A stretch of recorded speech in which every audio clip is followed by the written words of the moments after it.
In those rare instances when we do talk about Guantanamo, it's about the politics of it. There's very little said these days about who the prisoners are, how they got there, and who's guilty of what.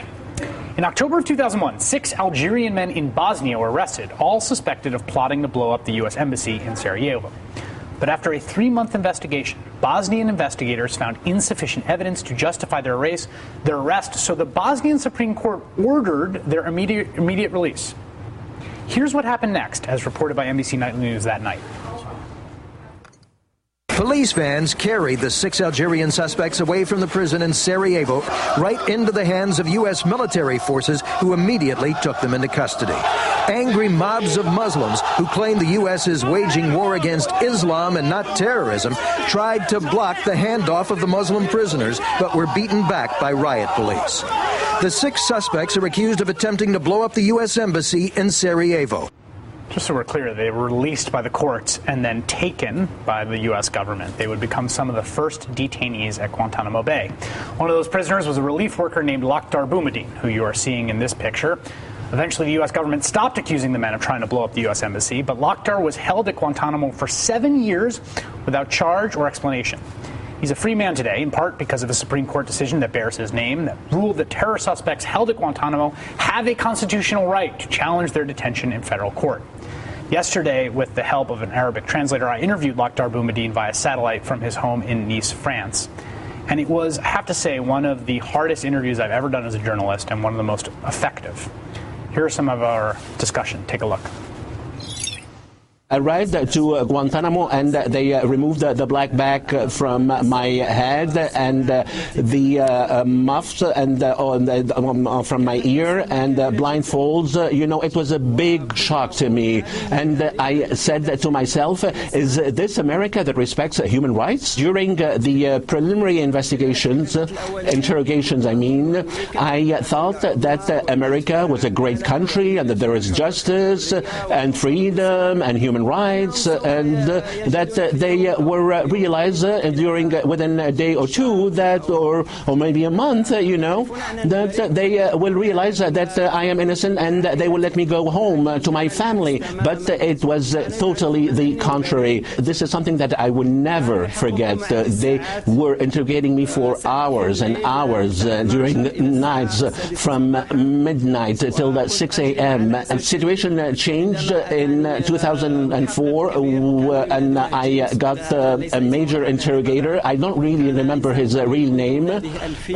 And I used to call him the elephant, and he said, your case is not a case of the U.S. Embassy, it's not a case of terrorism, and it's not a case of armed group. No, your case is, it's a political case, it's a purely political, If our Bush makes an agreement with your President Bouteflika in Algeria, we can probably reach an agreement. Here I receive an orders, and I have to follow these orders, and I have to ask you these questions, whether you respond to my questions or you refuse to respond to my questions. I don't care. My job is to ask you questions, but you have nothing to do with terrorism.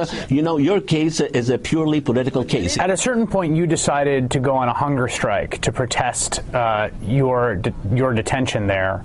What happened when you decided to go on a hunger strike? They brought me like a special meal, like it was like some potatoes and carrots, and they covered with some sauce to remove the bad odor. And then they said, you have 15 days to eat this.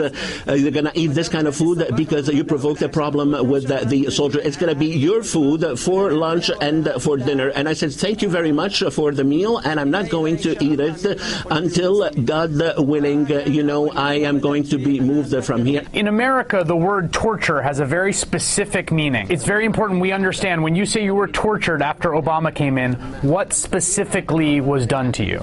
Specifically, when I was on a hunger strike, and here, I can explain to you, and then you will tell me whether it's torture or not. Americans should decide whether it's torture or not.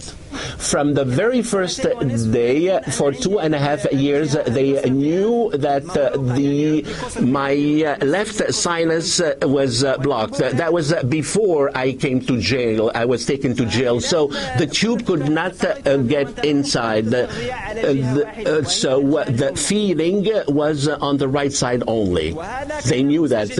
And this is what was registered for the nurses and the physicians with regard to the feeding.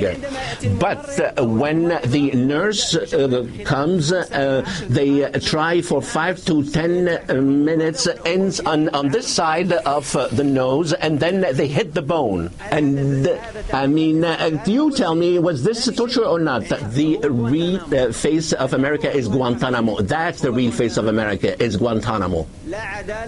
No justice, outlaw.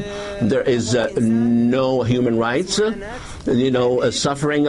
People are suffering, torturing. And there are so many reasons, and we're not going to list them in this program. But this is the real face of America. Would it make a difference to you if the government accepted, if they admitted they made a mistake and formally apologized? Well, of course, things will change. Many things will change. The first thing is that I will get my rights here, so I can start a new life. No, I don't have anything. I lost all my life. How can I start from scratch? How can I start now? When I go and try to find a job, and I give them my CV. I don't know how you call it, a CV or something. And they ask me,